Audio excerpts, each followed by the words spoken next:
granny last week. The bills are so expensive, so I took it to the John and pawned it for $50. Dude, it's really gonna get popular now with everything because everybody is broke right now. Mm-hmm. So now that country's gonna come back in a big way.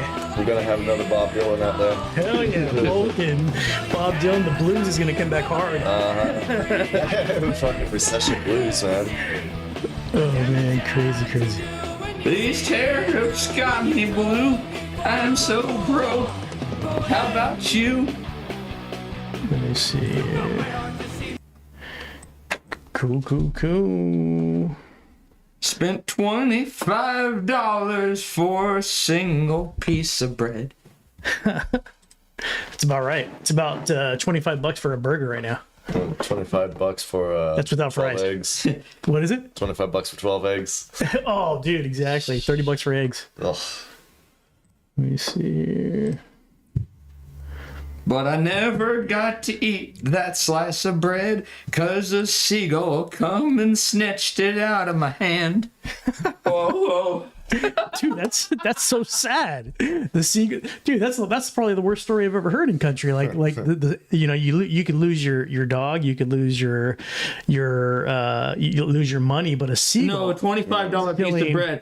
And seagull come out like a bat out of hell, coming down like an aeroplane, snatched that shit right out of my hand, wow. And now I'm sitting here hungry.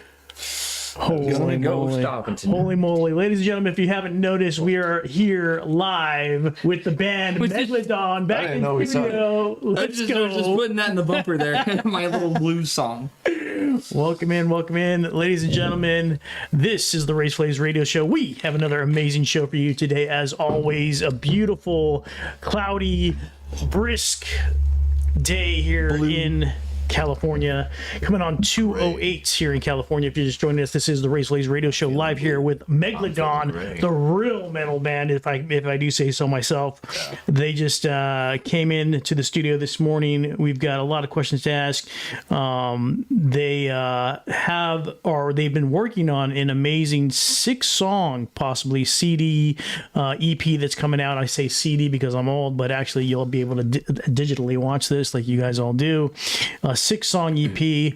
We had hoped to launch it today, but it's not ready yet. And I'm telling you, if you were on another show, they'd be pissed. But this is the Raysflavs radio show, and we're all about the process. There we go. We're all about art, and it just makes it. We're all about real. Bottom line, we're about real here, and so we get the ins and out of what it's like to make music. What it's like to do your art for. It's not just music here on the show. It's anything with passion. So if you're a painter, if you're a guitar player, if you're a drummer, if you're a businessman, you're getting the ins and outs of what it's like to actually put this process together. We get, as the audience, we get the gift of actually seeing this and enjoying this art form. If it's a painting, we get to put it on our wall. If it's a food on a plate, it's still art. We get to eat that art. If it's music, we get to listen to it.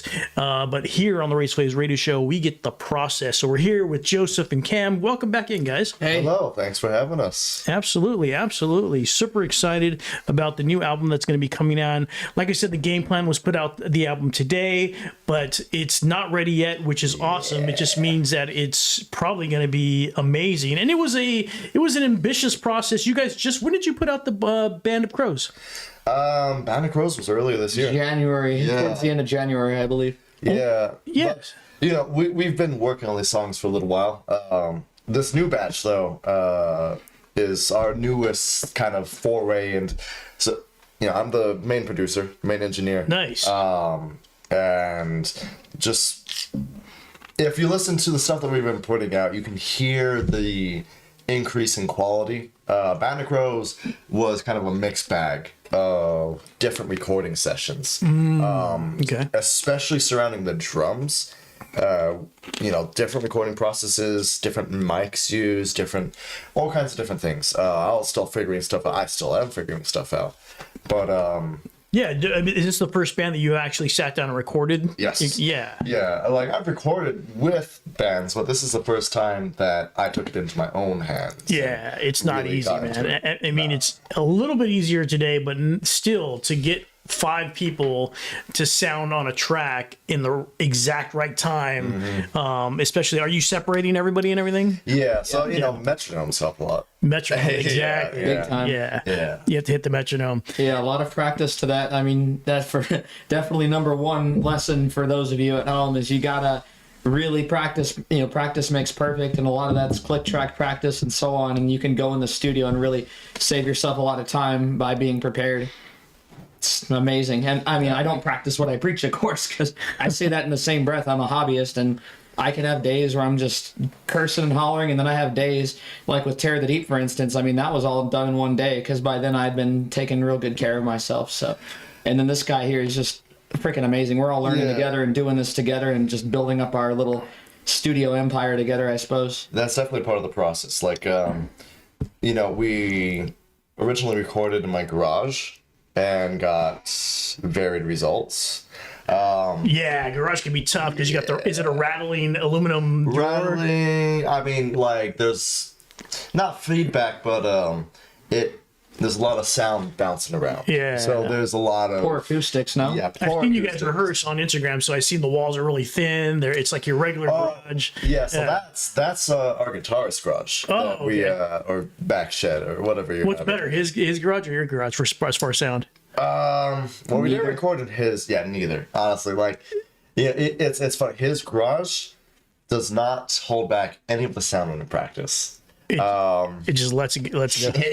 Like I've heard these guys practicing when I was like getting stuff from my car, and it's almost like I'm standing next to them when I'm on the other side of the house. So his walls Well, must it's be just really wood. thin. It's uninsulated. I mean, it's like you could see through because one of the wood. I was at his house and he had to fix a piece of wood that was breaking off, and it's like you could see right through the damn thing. It's like a half-inch thick wood. You know? It's like my house. There's no insulation. The windows are breaking. The outside's all cracked up. We love insulation. That's why we go to a studio instead. Yeah. So We went to a studio the last time around and really took advantage of the acoustics. They have had lots of stuff taken care of. Well, we got it done in 2 trips, basically. Or was it? No, for the drums for Tear the Deep, that was one visit. That was one. That was one visit. Right. That's right. So for the band, you guys got it done in 2 visits. For this next one, Tear the Deep, we got it done in 1 visit. Band of Crows. So like a song like POW, that one was done over a year before we actually released it. Oh, crazy. Yeah, because that was like my own procrastination and laziness and just own anxiety around like learning all these new things and not being happy with what I was getting because, you know, it's part of it is like the recording process wasn't quite there yet. Sure. And you know, like but you knew that's crazy that you were like, well, I'm not going to just keep going. I'm going to go like, well, there's something that needs to be fixed, and you're able to make those adjustments. Yeah, because you listen to your stuff, and then you listen to other bands, like Megadeth. Oh hell yeah! You know, you like listen to an album like Rust in Peace, even, you know. Yeah, like even the original. I love the remastered Holy Wars. Rest in peace. I know that can be a little contentious for some people, but I think the remastered production, it sounds phenomenal. And that was kind of my reference. Like a lot of the songs were my reference for like what I want my music to sound like. Crazy. It's a lofty standard because like, you know, like you can listen to your song and it's like, all right, that sounds good. You put on a Megadeth track from Rest in Peace specifically, and it's like, oh, I am so far away from that. You'll never. It's even before it was remastered. When I was listening to it back in the 90s, it was still a amazing tight album. Not only the musicianship, of course, you have these amazing musicians on there. You know, Dave Mustaine, his guitar player with the long curly hair like yours back in the day, and Blondie. What's his name? No, he's a big old blondie. Oh yeah. Blonde? Dave Mustaine's got red hair. It looks blonde. It's more like yours. Like your what color is that, by the way, Cam? I mean, it's dirty blonde, maybe brown. It's paled up a lot. I've been getting a lot of sun lately. Beach Getting in boy. shape for the summer. Getting ready for the summer. Getting ready. Yeah. Getting that. I'm beach. getting my hair done next month. I mean, this is going to be outdated probably by the time most of you are seeing it. You're getting a hairdo. What are you going to do to your hair? Yeah, I'm going to shave the sides, kind of get like a sort of hybrid mohawk. I mean, if you guys, anybody at home remembers 90s Jason Newsted when he like shaved the sides of his head. Okay. Heck yeah. And I'm going to bleach it blonde, and then I'm going to dye my bangs probably, I don't know, either black or I might go like a bright primary color like orange or pink or something. Oh, It's gonna crazy. look like a real cutie patootie, you know. He's gonna be a real cutie patootie once he gets on stage. Trying to get some color on my skin too, because I've been wearing, I've been going shirtless a lot of these shows, and since I've been getting in good shape, I run 2.5 miles a day, and What? again, that goes, also goes into a lot of the stuff I'm trying to do because I'm in multiple bands, and between that and like Yeah. I said, with practicing for studio stuff, it's like I got a lot on my own plate this year that I just want to push myself more, and just between looking good and feeling good, it's like you gotta have the whole package, and running a lot and looking That's your process. That's your being process. staying on that edge. Is it working? Are the lady folks starting to jump over the stage, trying to get over the drum set to get at you?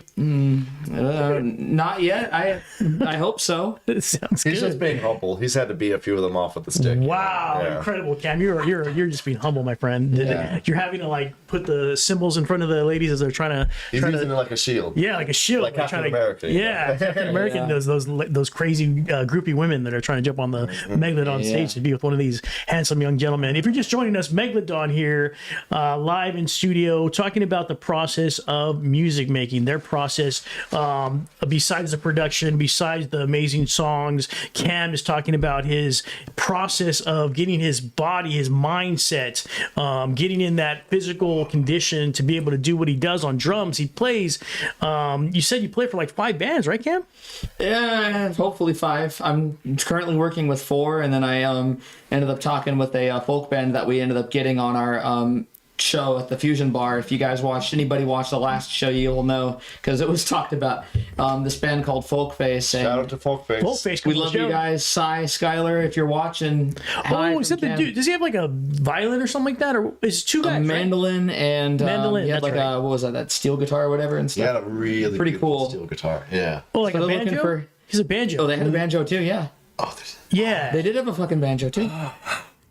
They had all sorts of cool stuff because they want me to do some cool It's stuff. like with 2 the guys. It's just 2 guys. Just 2 guys. Yeah, the banjo Hopefully guy. 3. Come on, you guys. And then 3. you got Make Cam it with 3. the drums, making the drum. Boom, chicka, boom, chicka, boom, chicka, boom, chicka, boom, chicka, boom, chicka. You're gonna do that, right? Yeah. Yeah, More percussion than drums. They want what was that little? The washboard. Oh, they want the washboard. Yeah. Ooh, that's a whole different animal there. You gotta you gotta have the bucket with the do the bass with you for You know you. what? Okay, they The bucket actually and made stick. their own. They showed me a picture of their own homemade stand-up bass. They did? And it was something like that. Hell yeah, it's just yeah, like a they're big going legit. wooden, neck just connected to a barrel.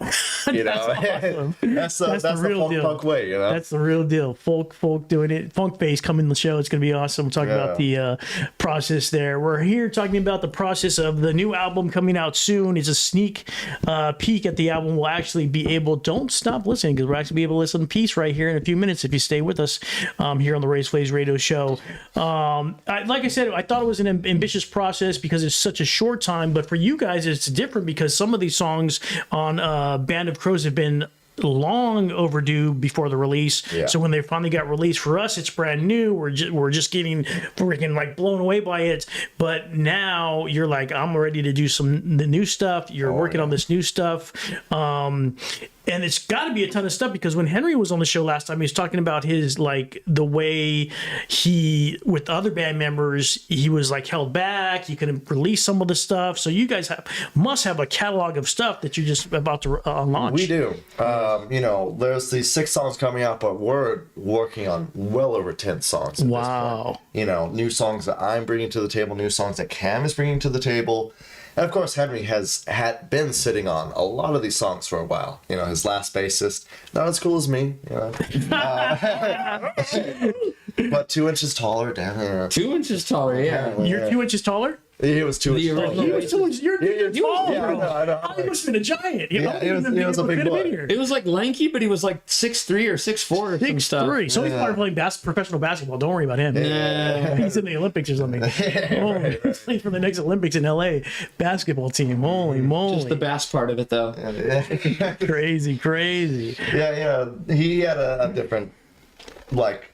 He did have a different style. I mean, I can, because I worked with him for a little bit, and I could definitely say there was a lot more like 60s rock, psychedelic stuff. He liked a lot of Beatles and Stones. Which we love all that stuff too, but the music that we creatively, the chemistry wasn't there. It happens like that. It's like I just saw. Did you see the post from the old Foo Fighters drummer this week? No, he was saying. I think I did. Yeah, well, you should know. You're a drummer. He was saying like he just got a message from the Foo Fighters. They're like, hey, we're just gonna go in a different direction. Like and they just dropped him. And they just dropped him and moved to that other drummer is amazing, but they're buddies, so of course I think that's the behind the scenes story. That's they're buddies with that guy, and God rest his soul, he passed away recently too.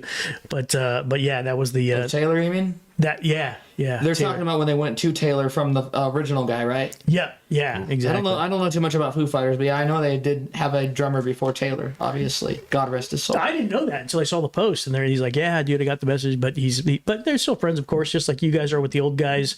But yeah, the point being that for me, I'm thinking this isn't a bad. When you said last time you're going to come out with another album, I was like, "Dang, this is crazy, so quick." But for you, it's not an ambitious thing whatsoever because you've been working. You have so many songs that you want to release. Was it just a matter of just getting your editing skills in exactly point? It's a production issue essentially because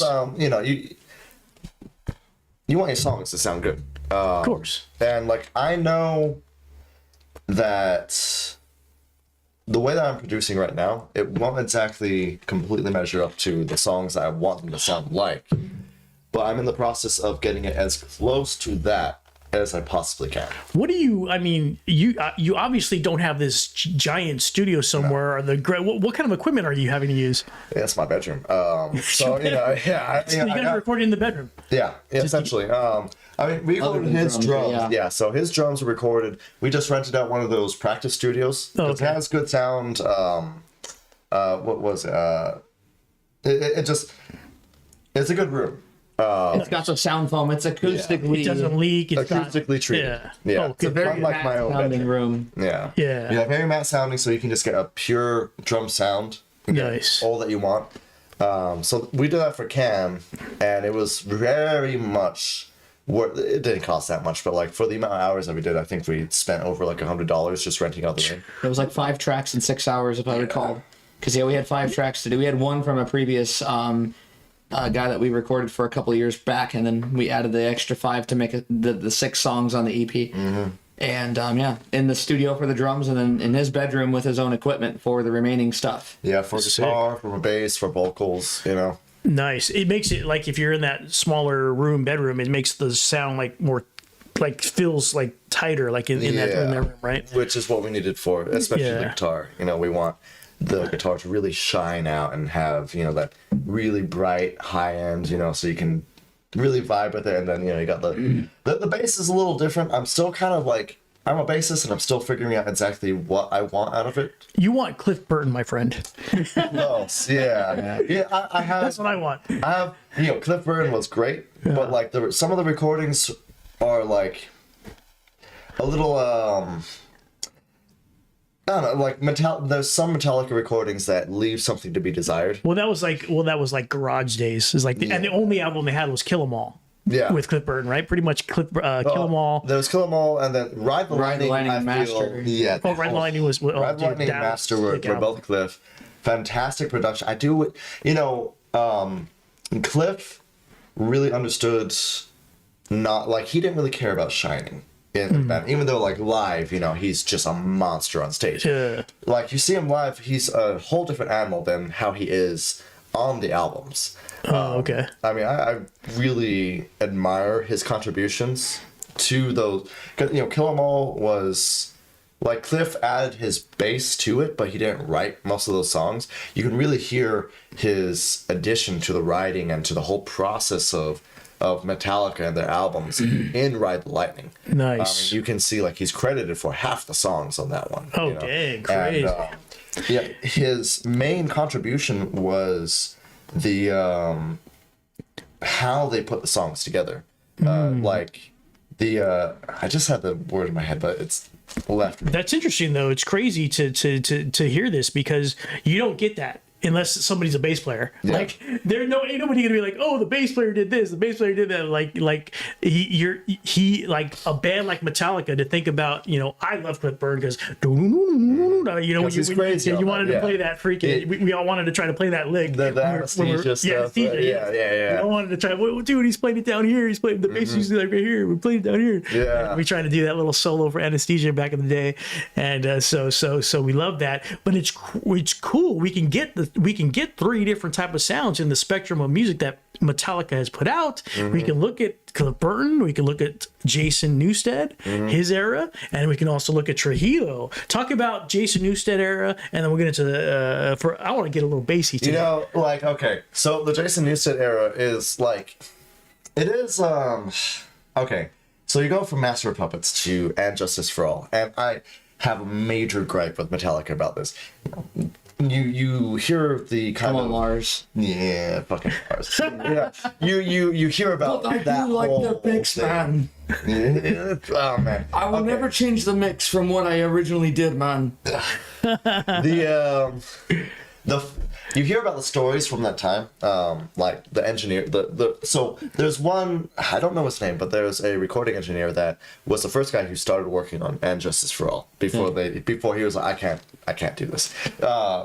Lars, he is such an integral member of Metallica, but I also hate some of the stuff that he does. Because it's like, okay, Lars, why does everybody hate you? Come on the Raysflavs radio show and let us. Okay, now I want to tell I gotta interject here because I want to say before that is that, like, okay, so he essentially, his whole thing was he wanted the bass turned down. So like at first he's like, put it down 6 decibels, and you can barely hear it. It's like, he tells the engineer like, okay, put it down even more.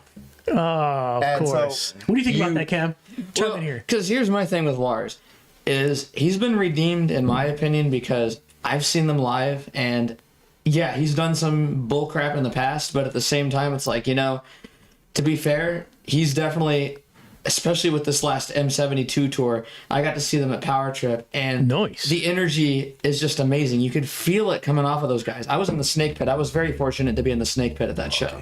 So just being there and just being in that atmosphere and watching them play and just genuinely, yeah, they're a little sloppy. Like Kirk Hammett messed up, I think, what was it, Sad But True or something? No. It was one of the ballads from the Black Album. There's a lot of songs you remember. What is it, like 200 or something like that nowadays? I mean, I've seen them back in the 90s, so you're absolutely right. The energy. But they're genuine about it. It's incredible. Like, okay, you fuck up. It's like, so what? It's a real show. You have a humble attitude about it. It's like, they're just 4 guys, like the 3 of us in this room. It's like, okay, you're not above us or rock stars. You're just 4 dudes having fun on a stage, right? And that's how it should be. That's a good way to look at it. In the case of Lars, it's like, you know what? He's a very booming presence, and he's enjoyable to be around in the present day. And I'll be honest, he's not making as many mistakes. And if you see those mistake compilation videos, that's mostly basically between 2004 and like 2015. But like, okay, yeah, that's when he was on coke, right? But so allegedly, the live thing is different from the production part of the album. Well, that's so it, yeah. You listen to Master of Puppets, and it's huge. It's a huge sound. It sounds awesome. And then you go to And Justice for All, and it's flat, weak, thin, weak and thin, and good killer songs, killer story, really killer songs. But the production of those songs and how they sound from an engineering, from a production standpoint, it's very disappointing. That's the hardest part is the production. If you're alive, the thing about being a musician, and there's people, if you've never played music before, there's one thing about playing live, no problem, because if you've been playing guitar since you were a kid or playing drums when you're a kid, you get on stage, you're doing the same thing. But in the studio, you're by yourself sometimes, you're listening to a track, you're listening to a metronome, and it's got to sound what you did. You got to recreate almost what you've been doing on stage this whole time. Everybody's been listening to it. Now they want to hear it on it can be frustrating. I know for me, it was back in the day.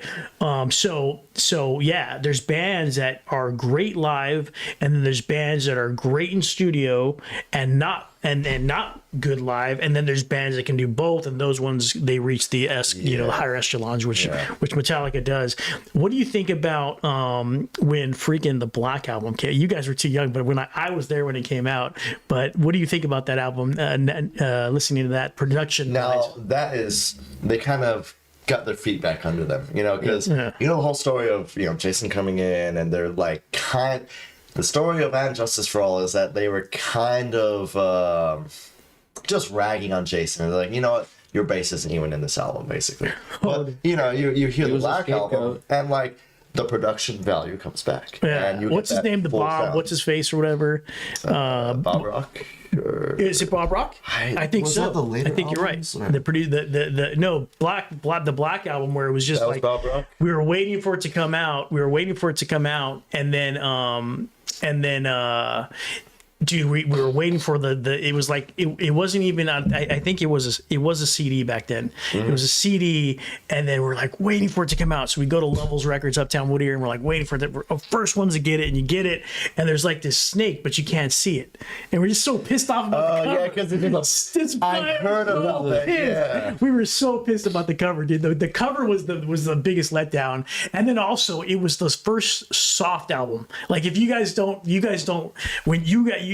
when we were listening to Metallica when they first came out, and you had the Garage Days, you had Kill 'Em All, we're punk rock and listening to all these things, Garage Days, Kill 'Em All, Master of Puppets, you get to Write the Line, he's sick. So for us, when you get to Black Album, for us it was a little soft. It was a little soft. Nowadays you can listen on the radio. Even I go, oh, that's cool. You can appreciate it now. But back then, I'm telling you, we were like, oh, dude, they gone soft. Yeah. Until the last, all the way until the last. Death Magnetic was like the kind of comeback. That was it, right? Yeah. They missed the Garage Days, The garage. We were missing the Garage Days. Yeah. When in that Black Album, we were kind of like, It lost that dirty grittiness to it. And we blamed it on that guy, Bob Rock or whatever. We blamed it on that guy. And then they come out with the movie and he's in it. We go, yeah, see the problem is that for us. Softy, huh? Yeah, soft. And it was like, yeah. So and then they finally consumer friendly. Yeah, very consumer friendly, which is smart. I'll tell you one thing: you in music, there's always the duo that's always good at the business part. Whether it's Paul and John, whether it's the Eagles, you got what's his name, Glenn Fry, the singer, right? You got Joe Walsh and of course Don Henley. John Henley and Glenn Fry are the Don Henley are the two business people in that band. You find the business people in the band.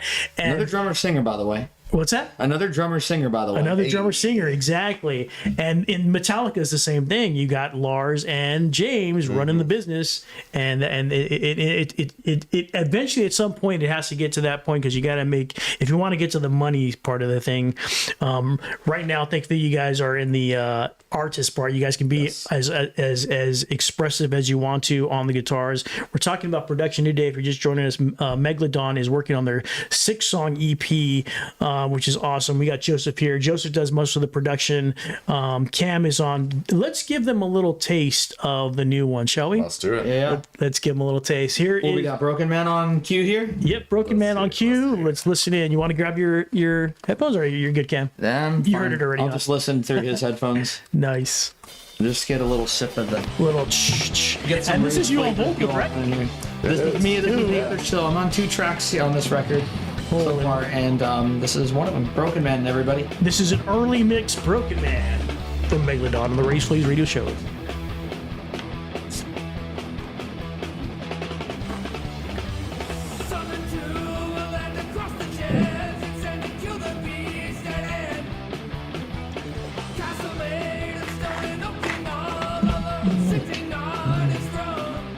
Excuse me. We're only live.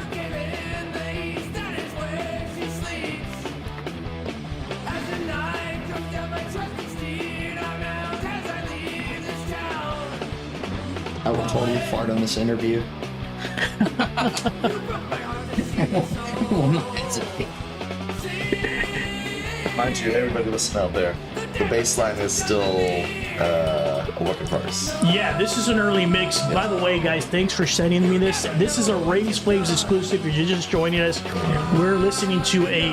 Let me just stop this and get on my pedestal here. This is a brand new, not finished. They gave the Raysflavs show. Thank you guys for watching, by the way.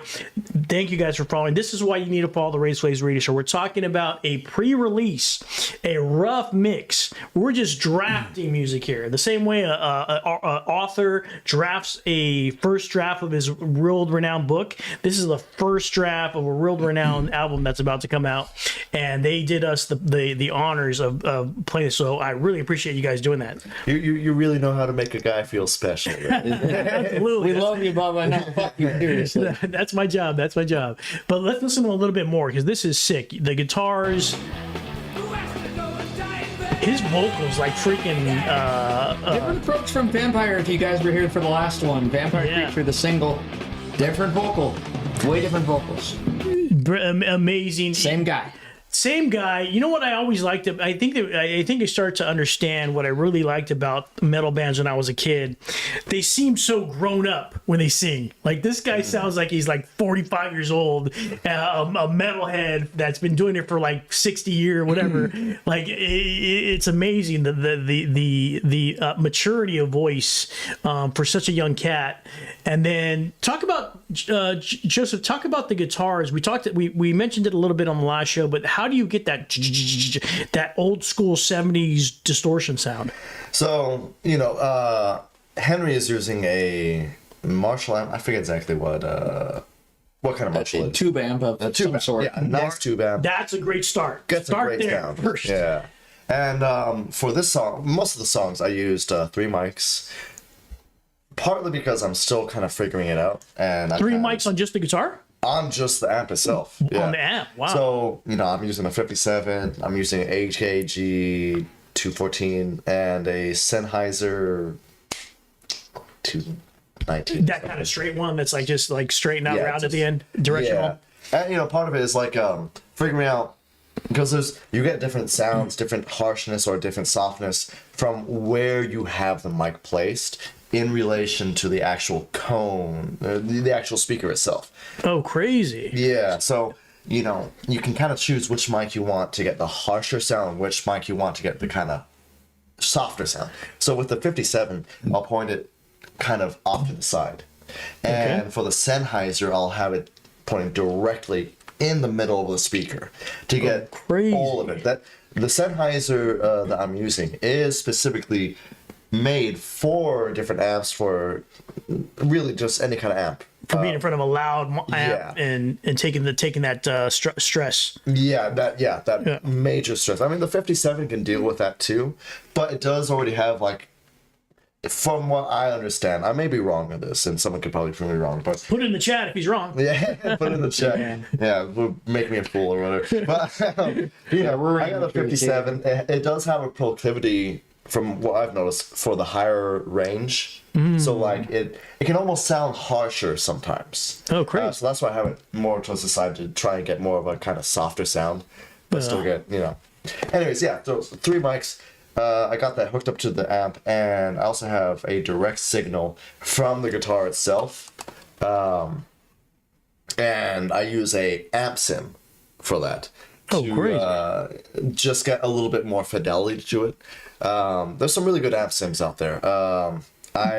For those that don't know what the heck an amp sim is, what is an amp sim? So an amp sim is it's an amp simulator. You have the guitar like kind of like a line six type of thing, or is it different? Yes, but not shit. Yeah.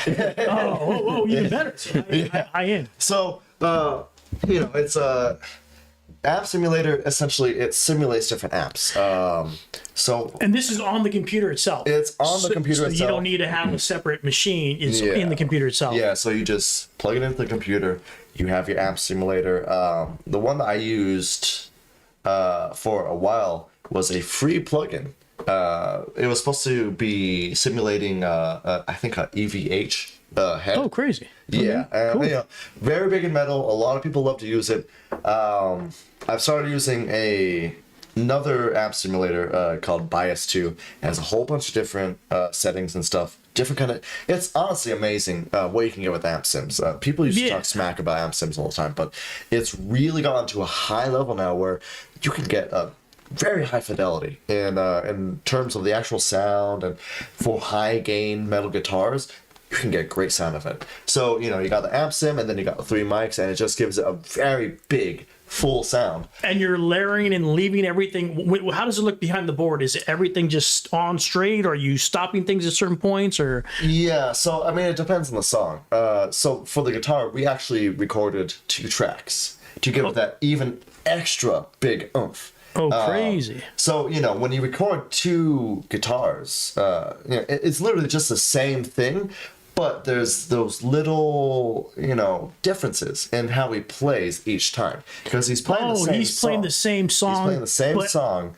A different twice. time. Yeah. Double track, right? Yeah, double track. Yeah, exactly. And we do that with the vocals too, to give it a little bit extra fullness as well. So you hear Cav's vocals, you might hear, you know, like some little differences. Like you might hear like almost like a second voice. That's because it's double track. There is 2. Yeah, there is. But that Try to keep them the same as best you can, but there's, you know, you want to have, I don't know, I'm kind of a rookie at explaining this, but I guess it just adds more depth. Exactly. More character. More character. Yeah. Yeah, you don't hear it. The listener has no idea. The listener's like, this sounds amazing. The Sade album's incredible. What they don't know is there's like 16 different layers of vocals on top of that. So like, right? if you're looking at the guitar for the rhythm section, when you're looking at like, I use Reaper. Well, it doesn't really matter what you Nice. I got Reaper here.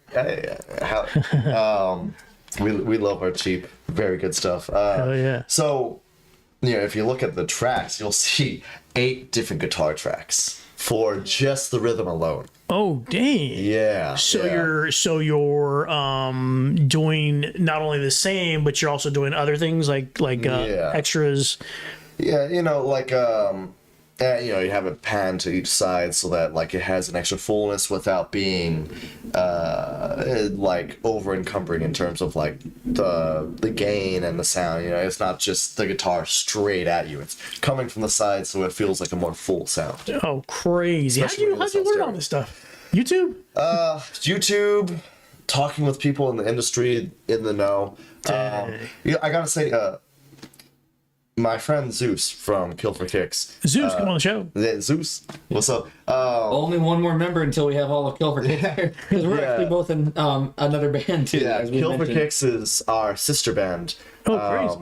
Yeah, for the main guy is Zeus. He's, you know, the heart and soul of that band. He does pretty much all of that stuff, and he's been in this. You know, he's what is he like? About as long as, you know, me and Henry, about, you know, 10 maybe plus even years. longer. So 15. he knows a lot about recording and stuff like that? Yeah, and so he's much further into it than I am. So he's already gone over all these, you know, trial and error stuff.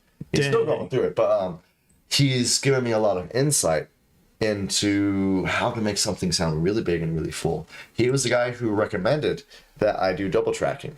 And it's funny, he got that, well, part of the idea was he also got that from John Lennon from the Beatles. Oh, crazy. So, you know, John Lennon, you know, us musicians, we can be very very insecure about how we sound and how we play sometimes. So John Lennon always wanted his tracks double tracked. You can hear that, especially in some of his earlier recordings, you know, with the Beatles. You know, it's so crazy. I'm so used to always hearing this type of talk with a vocal. I've never heard, and that's just me being not knowing, but layers and layers of just the guitar, or layers of. Does this happen the same thing with the drums? No. So for the drums, it's because. For the drums, we already got like it's more mics instead of more layers. We already got we use way so over it's a just dozen different mics. parts of the drum set that are being amplified at different times. Yeah, and he has, you know, like he doesn't have like a Dream Theater type drum set, but he has a bigger drum set. You know, it's metal. Metal usually, you know, it's not just going to be, you know, bass, snare, 2 toms, maybe 1 floor, and then like, you know, it's gonna be. Yeah, you know, he's got his 3 rack toms and he's got his 2 floor toms, and you know, for the toms I have most of them mic'd up. The rack toms I have the smallest ones, I have them sharing one mic, and all the rest have their own individual mics. The snare has 2 mics, top and bottom. You really want to get that full.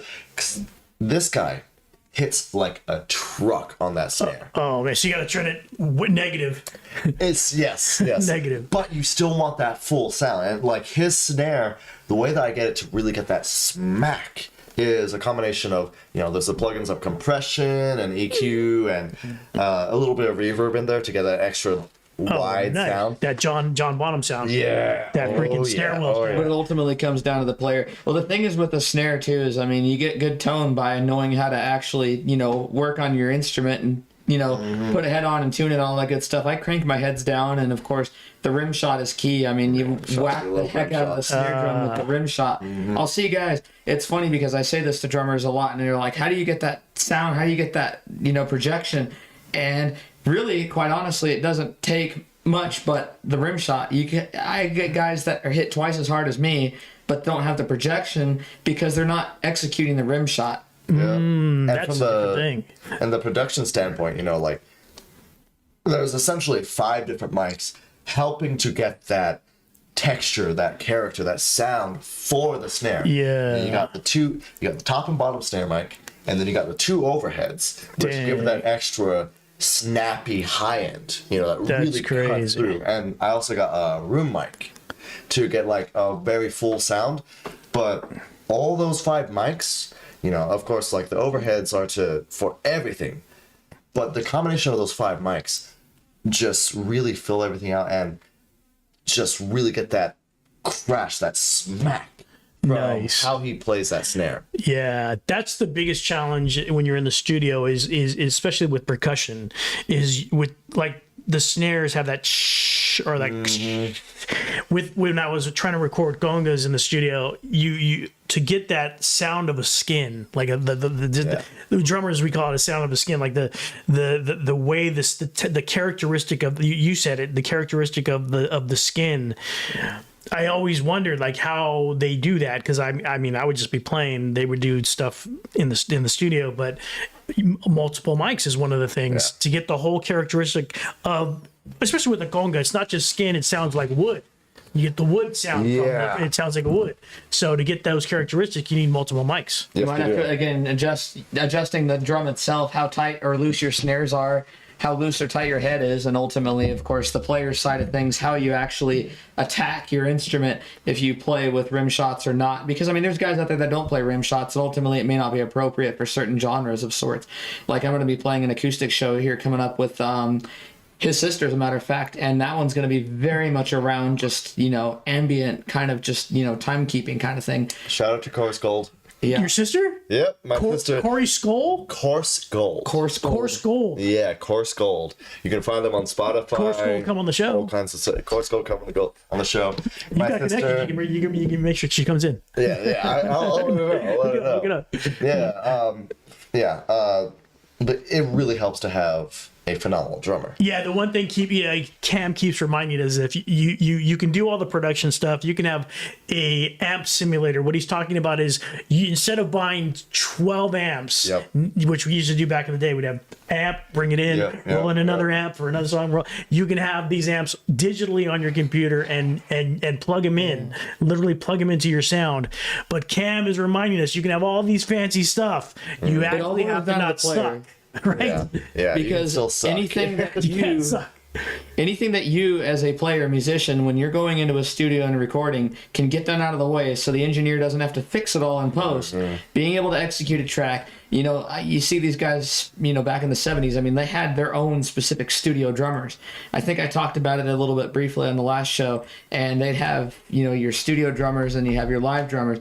And, the studio drummers were specifically meant to be machines in this studio and just get in that groove, get in that pocket, lay down their tracks. Before we had all that resampling. Of course, I was watching this thing the other day, and there was, I think it was on Instagram or whatever, and they're like, this is how we used to cut and paste. And it was literally, you grab the tape, you cut it, and you paste it, and you better not do it wrong, because you got to go and do the whole damn track again, kind of thing. So us lucky little bastards with digital being able to go back and do it over again, it's like, well, I still think it's appropriate to be able to treat it, with a little bit of more discipline just as much as I can do on my end of things and execute, then that's happier days for everybody else. It's less mouse clicking. Yeah, exactly. Yeah, Cam has that work ethic that I think is. I'm not professional either. I mean, come on now, don't be hating on me now because I'm not the best in the world. So. Yeah, but the intention is there. Intention, I think, is the great word. I love sharing this with you all out there, even though I'm not great at explaining it. No, you're doing a fantastic job, because I think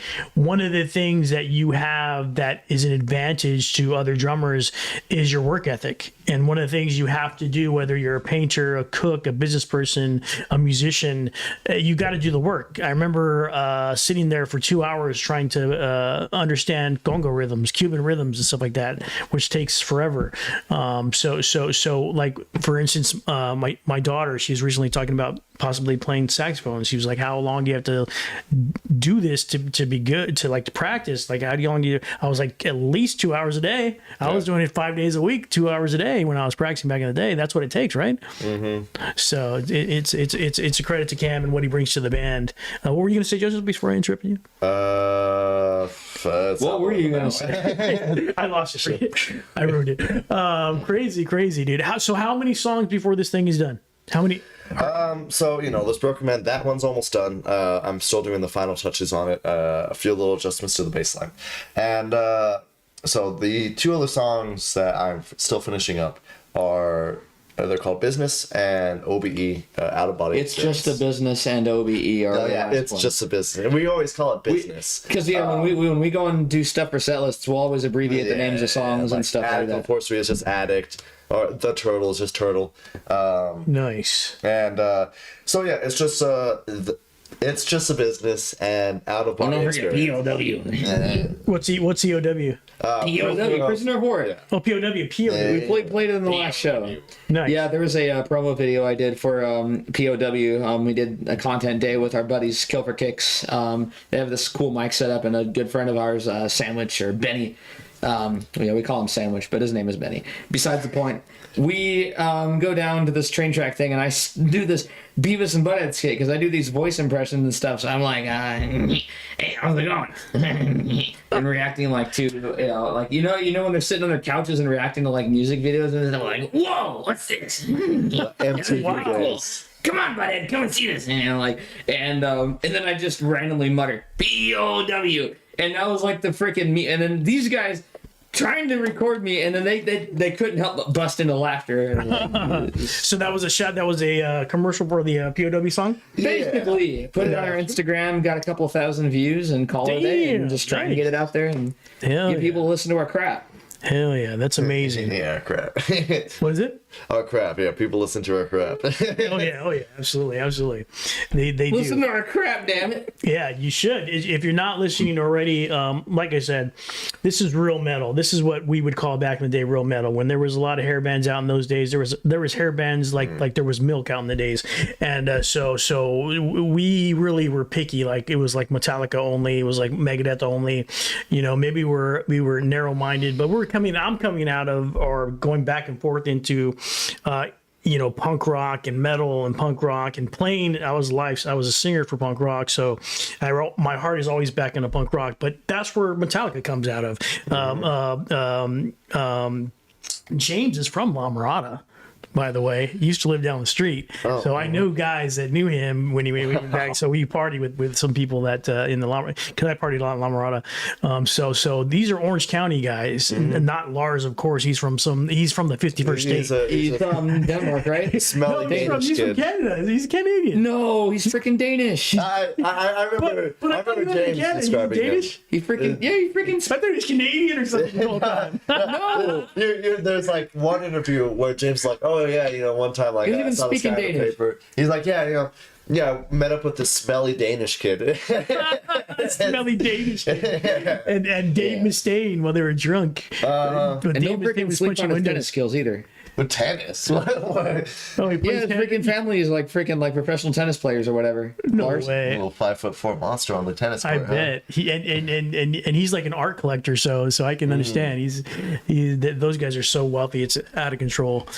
Who knows what they were complaining about back in the days when we were ripping off music. The Napster days. The Napster days. Yeah, I forgot about the Napster with the. I see in my mind. I'm seeing the little neon creature that he used to have. I forgot the Napster logo. Crazy. Well, we love what we hear so far. This is amazing. The business, it's just a business as a war song that's coming. I think you said last time, right? Yes. It's a war song. It's basically a predecessor to Prisoner of War because stereotypical. It's pretty cool. Yeah. Crazy. It's your one. It's your Metallica one song. Yes, you could say that. It kind of does have the same approach though, where it starts off slow and then it has the tempo change about halfway through, and it really gets you going. And kind of takes, comes out of left field and you just boom, go in and mosh and just feel good. Nice. What do you think, Joseph? How do you feel about it? Do you think it's going to come out soon? Do you want to take your time with it? And what are you going to do? So we have a show coming up at the Regent. Wish it was the Regent. Love Song Bar. Love Song Bar to the Regent in LA. It's in the same building. When is this? This is the 31st. May 31st. End of the month. We'll have it released for that show. Oh, sweet. And yeah. So we can, here's the thing about where we're at right now is that we don't exactly have people like waiting on our releases. We're still like small band. Like there's like a few people that are like, oh, we got to release. Yeah. You're one of the few. You're one of like the that's crazy. To me, that's great. That's what blows my mind. The people that I have on here, I'm like, dude, these guys are amazing. And then they're always like, well, we only got like 3 people listening to it, like a few people listening to us. To me, it's like, oh my god. For me, it's like Metallica in the flesh, but only a few fans. You're saying? Only a few fans. I mean, we have our dedicated fans out there, and we like the shows that we play. People love us, but like it's not everyone is gonna be like, oh, I gotta follow these guys. I know what they're doing next. Do you think it's we're past? I mean, those days past, like those. Partially, because I mean, metal has never been the popular music. But it was for like the good time, like a good part of the 80s, like the late 80s, or pretty much most of the 80s until New Wave came and took over. Right. Before you got like you saying earlier, hair metal, with their latex and loose morals, Yes. I don't think the mom and pop. Definitely, I remember being at the Woodwood Mall and trying to grab a Megadeth album with the parental advisory that just came out. Right. And my mom was like, "Hell no, you're not getting that album."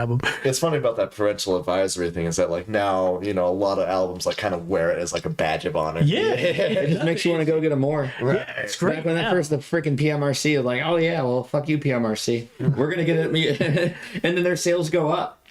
Yeah, back then it was super serious. Tipper Gore, yes, those things. It was super serious. Your parents would not let you buy an album with that. Now you're like, oh yeah, whatever. If your kid, that's fine, not a problem. But back in the day, it was a big PMRC deal. Never happened. Hook and Mouth would never have been written. Now, any Megadeth fans out there? I don't know what they do because it's pretty much online, so it's everywhere. Right. I mean that.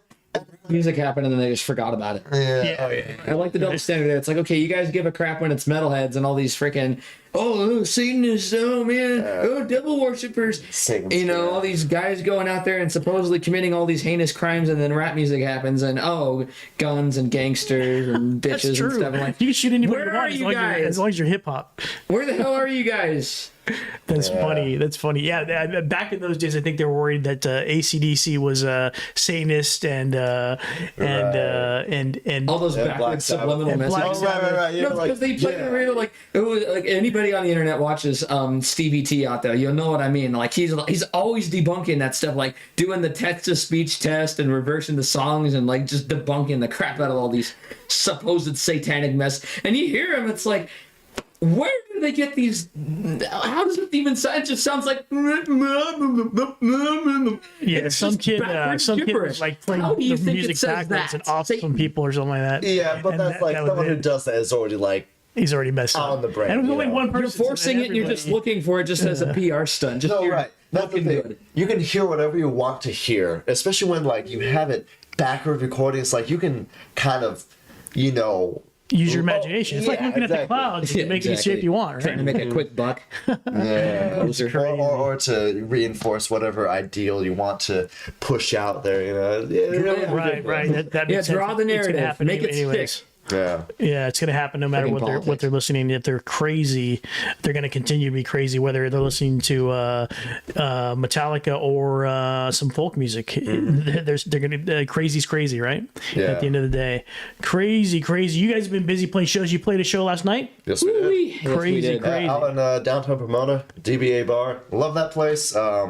If you're in Pomona, especially during the weekends, go ahead and check that place out. Usually playing a lot of fun bands, including us, and it's just a nice little bar. Downtown Pomona is really happening spot. Really? We've been playing there for past 3 or 4 years now, and I was telling the guys last night is that it feels like it's just getting more and more popular. There's more and more people coming through. I love seeing the love for live music. I feel people are really starting to come back. Lots of vocals, which is important because it's one thing. It's like, bring, how many tickets do you sell? Bring your crowd, like, your crowd.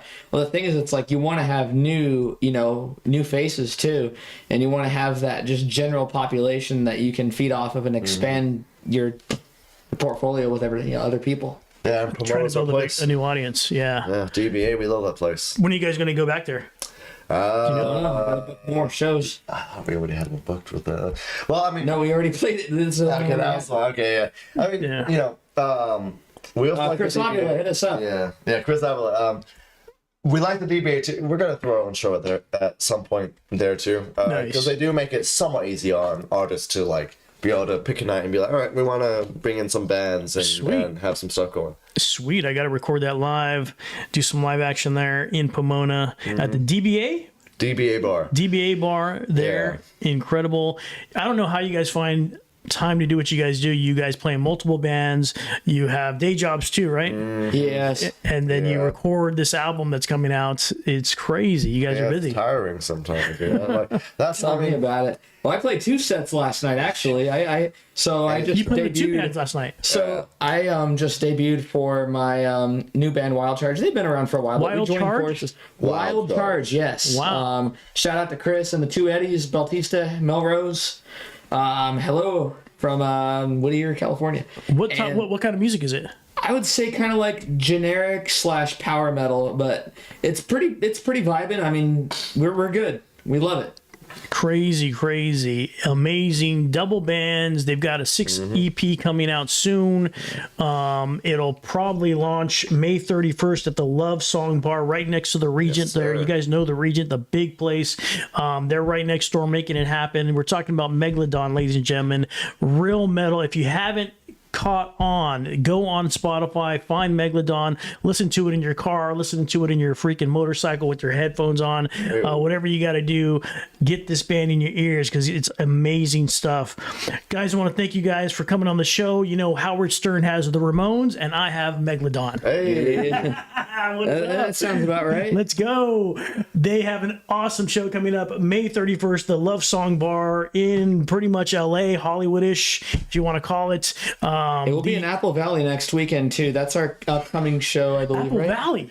That's Northern California. That is gonna be no. That's on your way to Vegas. Like past Hesperia. Okay, cool. Yeah, so where are you guys doing up there? Trip. I mean, we're playing at anybody ever heard of Froggy's Bar? And that's all the way up there. It's in the high desert. Crazy. So I got to play there once many years ago, and so I was like, hey, let's go and do this. Someone hit us up on the internets, and I mean, that's a big thing about us playing all these shows is we get these random people, they see us, it's like we're active. It's like you get these promoters like, hey, here's some more for you. And I mean, people are basically throwing us bones at this point. It's awesome. Nice. Very, very juicy ones at that. So we got... Sometimes. The Froggy. No, it's good. The Froggy's is the big one. The Middle Desert. So we're going to play, I mean, that's shows every weekend this month. I think we're going to round up 6 shows. By the time May is all said and done, we'll be at 6 shows. Yeah, this is like. But big one, Love Song Bar. That's going to be the fun one. That's going to be awesome. May 31st, Love Song Bar, and a lot of these shows are free, which is crazy. A lot of them are, yeah. You do what you can when you're in a We're just trying to get out there, man. Yeah, because I mean, to be blunt, like you're essentially throwing as much shit at the wall as you can and seeing what sticks. That's the way to do it. We're gonna see about this show tonight. We're playing in Ontario. You're playing tonight in Ontario? We're playing tonight in Ontario. Where's this at? Jose's backyard. Jose's back. Yeah. Oh, it's at the backyard? It's a backyard. Backyard party in Ontario? It was, So shout out to our friend Jose. Yeah, we played there before. It's a good place. He's got like this little makeshift like drum riser or whatever, and this badass. Kind of looks like, reminds me of Vinnie Paul's drum set. He's got backline, kind of looks like Vinnie Paul. I got the double bass set up and the 2 rack toms above it. He's got the I think it is a Pearl drum set because I know Vinnie Paul played Pearl. Rest in peace, Vinnie Paul. and it's open to the public? I don't know. I think there are Or it's like somebody's birthday party or something like that. No, and so like this guy likes to throw shows at his backyard. He like essentially has his whole stage and setup. Really, like it's really cool. Honestly, I love to have a setup like that in my own backyard. Like a venue. You know, it's. I will say, it is a hit or miss. We've had decent shows, and we've also had complete misses where there's only like 2 people. At that backyard? In that backyard. Dude, you gotta give me the address. Me and the wife are gonna go out there. Yeah. We gotta go out there and see this freaking metal. That's tonight. Yeah. I totally forgot about it. I'm like, oh yeah, our soonest shows the. You guys are gonna be freaking beat. Yeah. You guys played last night. Yeah, we have today, the 23rd and the 31st, I believe, correct? that's amazing. Yes. 31st, crazy guy. And the 24th with Coarse Gold. Coarse Caffeine Gold, helps. caffeine. Gotta Lots get of caffeine. caffeine. There it is. Lots of No, caffeine. I mean my breakfast this morning was a freaking bang, which I chugged really fast, and like a bunch of. You took You a guys bang never- this morning, dude. Oh, yeah. You have a long night ahead. You're gonna have to take another one. Yeah, I had a bang, and I love my Reese's Take Fives. Reese's takes 5s. Take 5. It's got pretzels, caramel, cookie, peanut butter, and chocolate. Ooh, I love pretzels. Because you can't handle 6. That's what they say on The commercial. Take 5. Those are really good things. Well, the one I was going through is the Mega King size. It's like 8 of the Reese's cups. I've never seen them before. I was like, I'm gonna get it's like this long size. stick. And then there's the king size which has 4, and then seen there's that like one. the super king size which has 8, and it's just like this long stick, and it's got 8 Holy Reese's cups. moly. I'll freaking wolf those down pretty fast. Reese's, if you want to sponsor me, hit me in the DM. Let's go. Come on, Reese's. Sponsor Cam. Sponsor Cam back there. I love my I probably sweet. would, I don't like the sweets that much. So Oh, Cam is the man. guy to get your sponsor. Cam would be great for that. The drummer from Megladon, Reese's sponsored Cups by and Cherry Blossoms. Reese's. That'll be awesome. Crazy. The new 6-song album coming out May 31st. You heard it here first. You heard it taste here first on the Raysflavs radio show. Guys, thank you for coming on. Thank Thanks for having you. us. Absolutely. Juice Gang. Stay thirsty, my friends, and not dangerous. We'll see you live soon. Have a great one. Yes. A little dangerous.